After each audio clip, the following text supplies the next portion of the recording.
Hey everyone, it's Richard Metal Fan here, bringing you guys an old school album review. And we're going to be looking into this album's 20th anniversary, which is today. And it's from, in my opinion, one of the best bands I discovered in the last year or so. Well, they've been around for a long ass time. And as you can see below the title, today we're going to be looking into Demons and Wizards. More in particular, we're going to be talking about their self-titled debut album, which was released on February 8th, 2000 through Steamhammer Records. Now, for those of you who aren't familiar with Demons and Wizards, they're a power metal band side project consisting of John Schaefer, guitar player for Iced Earth, and Hansi Kirch, the lead vocalist for Blind Guardian. And what Demons and Wizards is it basically combines sort of like the best of both worlds, combining sort of like the darker, kind of like moody undertone instrumental parts of that Iced Earth has, and sort of like the epicness vocals of Blind Guardian. And the two pretty much go hand in hand, and it's a really good combination. It's still kind of like labeled as power metal or whatever genre you want to classify them as, but yeah, for this sake I just call it like power metal. Well, yeah, and the two has just like how sort of like the epicness and sort of like the darker kind of like melancholy kind of like instrumentation kind of goes two in hand.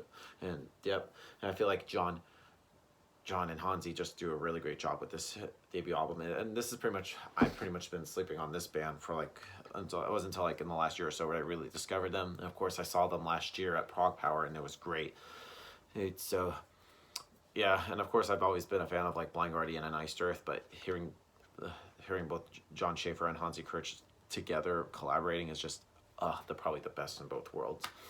So yeah, let's just dive into this album track by track. Now, starting it off is Rite of Passage, which is a little intro to the album, which is less than a minute long. It's a good intro. It's just nothing over the top.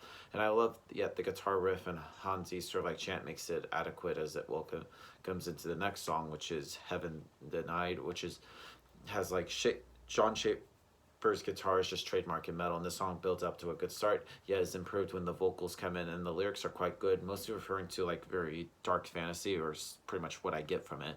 However, as good as the song is, it has one part which I don't know, for some reason the ending, I don't know, I just can't restrain myself from skipping it. Is the slow guitar part sort of kind of like reminds you a little bit of like Scarred from the Dark Saga by Iced Earth, with sort of like a chanting from the master himself, Hansi. I wouldn't say it's like a bad ending or a bad tune. I just don't like it as a contrast with the rest of the track. Anyway, next up is Poor Man's Crusade, which is an explosive guitar start, followed by sort of like a stallion gallop of like John, and then just the chorus, while slow, it's pretty catchy. She has followed with some very fast guitar, and I just feel like the song gets into like a chanting ending, giving it or like a fitting end, and the lyrics are more of like dark religion more than dark fantasy. And I love sort of like the line in here is, "He is a gifted man, though he will slaughter in the name of Christ." And I feel like it deals with a lot of like crusades, maybe, but overall great song.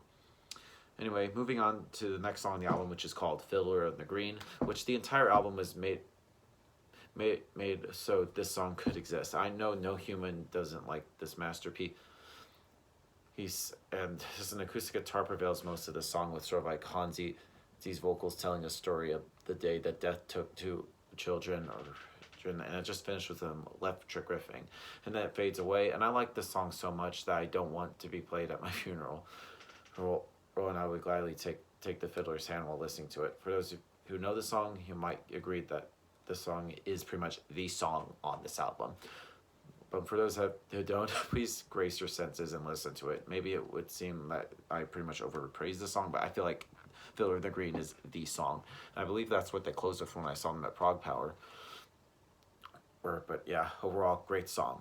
Next up is Blood on My Hands, and this is pretty much where it pretty much goes back into speed, and this song is strongly reminded of like Heaven Denies with the start, yet the lyrics on these is pretty much take on more of the dark fantasy. And speaking of the lyrics, some of the verses in the chorus are missing in the booklet or right in here, but you may have already noticed that. And the pre-chorus is just very melodic and catchy as hell. It's just a very powerful song, and the lead riff after the second chorus sort of like defies and dares my ears. It's just simple yet beautiful, and then subtle yet masterful.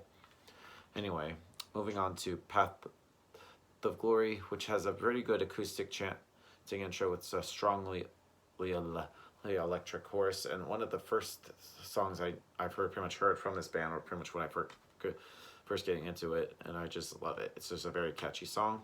Anyway, Winner of Souls, which the start of the song almost seems like I'm the warrior on the verge to fighting like the final boss. And that first line sort of like facing the storm, and Hansi was born with a bard, and the guitar riffs are great, but the chorus is definitely the best part of the song, which is like, hunting the lust by the lust of my father, revenge is mine, and downfall of the kingdom. And it's just, yeah, one of the best songs on this album. Anyway, moving on to The Whistler. Or by no means this song is by no means this is a bad song, but the bar is pretty much raised so top that I find this song is left a little under it, and it just happens to be the song I least like on this album.